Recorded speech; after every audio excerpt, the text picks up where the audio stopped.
In the bitter Montana winter of 1875, Elizabeth Harper stood alone in her crumbling cabin, the wind howling through gaps in the walls that her late husband, Daniel, would have patched.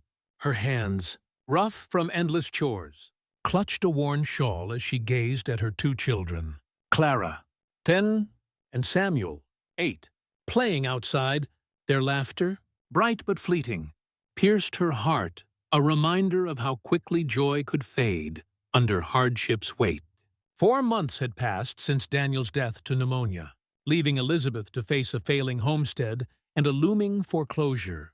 The bank had given her 3 months to settle the mortgage, a deadline that felt like a noose tightening daily. Her pride battled her despair as she rationed their last oats for breakfast, giving Clara and Samuel larger portions while her own stomach growled. "Mama, only 2 eggs today," Clara said, her young face too serious for a child. Elizabeth forced a smile, praising her daughter's effort, though the meager haul underscored their precarious existence. Samuel burst in, proudly carrying kindling he'd gathered, his eyes shining with Daniel's stubborn determination. "Well done, my brave boy," Elizabeth said, ruffling his hair, but her chest ached at how his sleeves rode up his wrists, another expense she couldn't afford. The day unfolded with relentless tasks, mending clothes, tending their 3 remaining cows, and praying the sagging barn roof would hold through another storm. Elizabeth's thoughts churned with worry. Thompson, the banker, had visited yesterday, his polite sympathy masking his ultimatum. 3 months, Mrs. Harper, he'd said, his pen scratching like a death knell. As Clara and Samuel walked to the schoolhouse a mile away, their patched boots crunching on frost, Elizabeth allowed herself a moment of weakness. Gripping the rough-hewn table Daniel had built, she whispered, "How do I do this without you?" Tears fell, but she wiped them away, straightened her apron, and stepped outside to face another day of impossible choices. That evening, a storm rolled in, its biting wind rattling the cabin's shutters. Elizabeth was storing the day's scant harvest, 2 turnips, and a withered squash, when Samuel's voice cut through the gale. "Mama, come quick." His voice held a panic she'd never heard. Grabbing her shawl, she rushed into the darkening yard, where Clara stood frozen, staring at a man crumpled in the mud near their barren wheat field. Blood stained his fine wool coat, and beside him lay a dead stallion, its silver-adorned saddle glinting dully. The man's expensive clothes screamed wealth, but his shallow breaths spoke of mortality. "He's alive." "Mama," Clara whispered, her face pale. Elizabeth's heart pounded. Her family could barely feed themselves, yet she couldn't leave a soul to die. "Samuel, stoke the fire." "Clara, help me," she ordered, kneeling to check the man's pulse. It fluttered weakly, like a moth trapped in a jar. Together, they dragged him inside, his weight straining Elizabeth's back. The stranger groaned, his face handsome despite pain etched with lines of authority. Inside, Elizabeth cut away his shirt, revealing a bullet wound that had passed clean through. Her hands shook as she cleaned it with her dwindling herb supply. Memories of nursing wounded soldiers during the war steadying her. Old scars crisscrossed his torso, bullet holes. Knife marks, a map of a violent life. What kind of man was she bringing into her home? But then she found a silver pocket watch in his vest, inscribed, "To J. L. With eternal love, Abigail." This man had been loved, and that tethered her resolve. Through the night, she and Clara tended him, changing compresses while Samuel kept the fire blazing.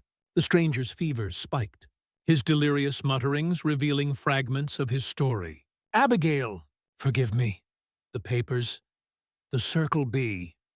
Elizabeth soothed him, her exhaustion mingling with curiosity. Who was he, and what had brought him, bleeding, to their doorstep? As dawn broke, the stranger's fever eased, and his eyes-piercing green opened.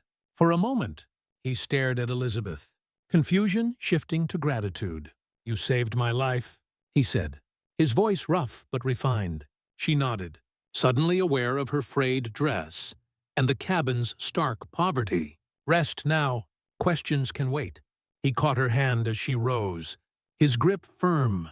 Thank you, he whispered, sincerity heavy in his tone. Elizabeth's heart stirred, an unfamiliar warmth cutting through her weariness. She sent the children to bed, their faces drawn with worry, and kept vigil by the stranger's side, questions swirling like the storm outside. Over the next days, the stranger, who introduced himself as John Lawson, grew stronger. His presence filled the cabin with a quiet intensity. He thanked Elizabeth for every small kindness, his manners those of a gentleman. Yet his scars and fevered ramblings hinted at a complex past. Clara and Samuel were fascinated, whispering theories about him. Maybe he's a lawman, Samuel said, eyes wide, clutching a crumpled wanted poster he'd found near the schoolhouse. Or maybe he's running from someone, Clara added, stirring her thin soup. Elizabeth shushed them, but the same questions haunted her. John's expensive clothes suggested wealth, yet he spoke of betrayal and a place called the Circle B. On the third morning, while changing his bandages, Elizabeth noticed his fever had broken completely.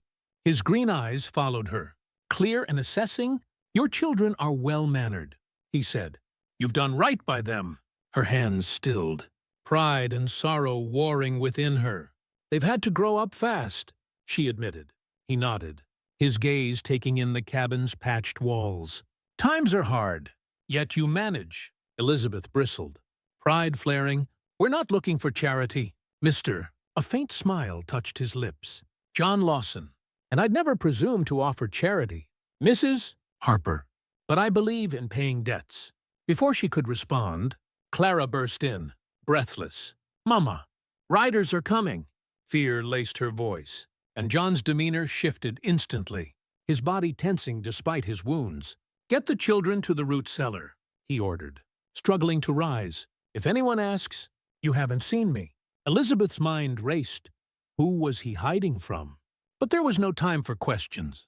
She ushered Clara and Samuel to safety, then faced the three rough-looking riders who appeared at her door. Their leader, a scarred man with cold eyes, tipped his hat mockingly, looking for a friend tall, well-dressed. Seen him. Elizabeth met his gaze, channeling Daniel's strength.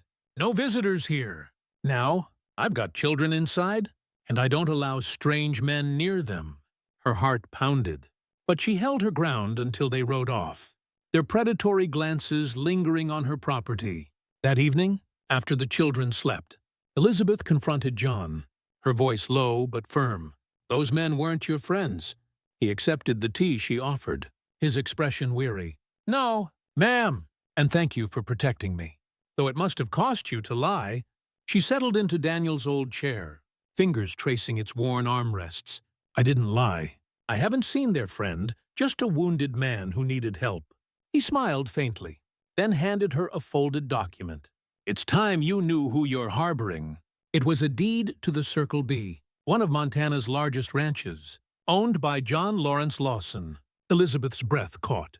You're the John Lawson. He nodded, his face grim. Those men work for Victor Crane, a man who's been trying to seize the Circle B for years. That bullet was his latest attempt. Her mind reeled. Why reveal this now? Because you risked everything to save me, John said, his eyes steady. You deserve the truth, and to know I can protect you from any consequences. Pride flared in Elizabeth. We didn't help you for payment. His voice softened. I know. That's why I want to help. Samuel appeared then, clutching Daniel's old wooden horse, and John's face lit up. He handed the boy a carved horse he'd whittled, its craftsmanship exquisite. Every good horse needs an owner. Think you can care for it? Samuel nodded, beaming, and Elizabeth's throat tightened, seeing Daniel's gentleness reflected in her son. As John regained strength, he wove himself into their lives. He taught Samuel to whittle, listened to Clara read, and shared stories of frontier life that captivated them. Elizabeth watched, her heart torn between caution and a growing trust. One afternoon, she found him holding a worn photograph of a woman, Abigail, his late wife, lost to fever with their unborn child. I built the Circle B for her, he said, grief raw in his voice. Elizabeth shared her own loss, telling him of Daniel, who'd built their cabin with dreams of a future now gone.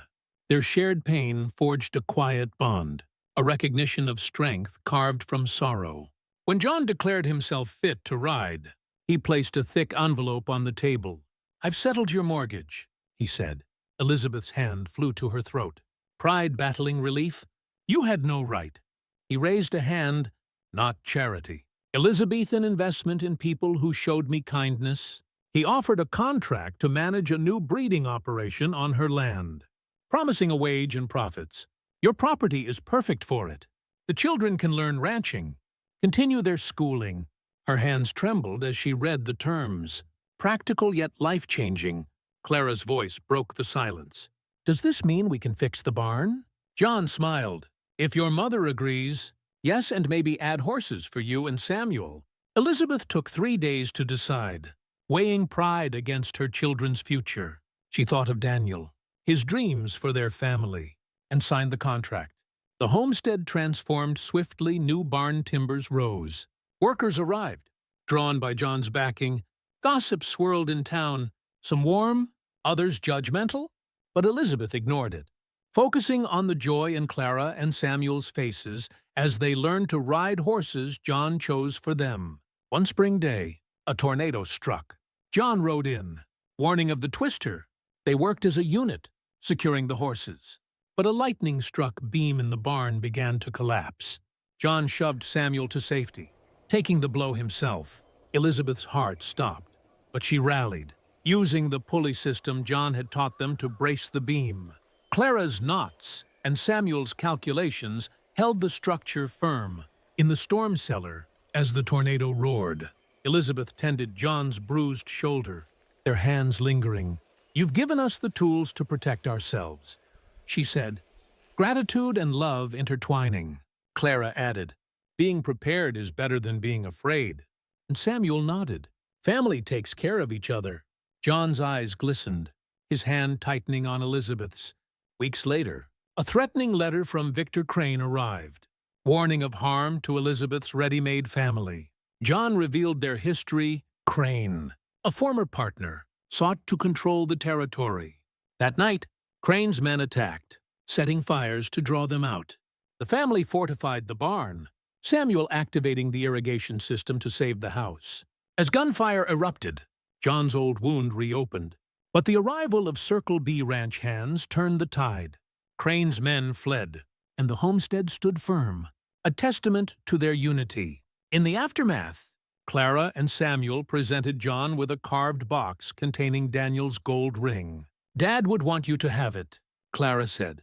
"You protect us like he did."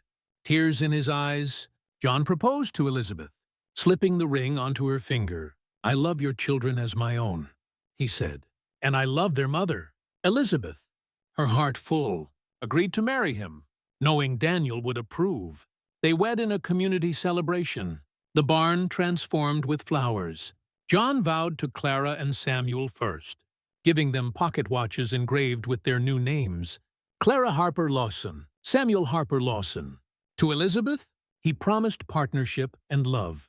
As they danced under lanterns, Elizabeth felt their journey's brightness, love built brick by brick. A year later, the Morning Star Ranch thrived, its name honoring Abigail's favorite flowers. Elizabeth, pregnant with their child, wrote in her journal, "A gift from John." Clara, now 15, managed ranch operations, while Samuel, 12, crafted a cradle blending both families' symbols. Crane's trial ended with his conviction, securing the ranch's future. That evening, John showed Elizabeth the family Bible, where he'd written, "Love builds bridges across loss, and hope, like morning stars, blooms fresh each day." The Lawson family, born from Harper and Lawson lines, stands as testament to second chances. Elizabeth's tears fell, her hand on his. "Our story should be preserved," she said, "so our children know they come from love." Outside, morning star flowers bloomed, their vines strong, like the family forged by one act of kindness on a stormy night. If this story touched you, subscribe to One Kind Moment for more tales of hope and heart. Share where you're tuning in from. We'd love to hear your story too.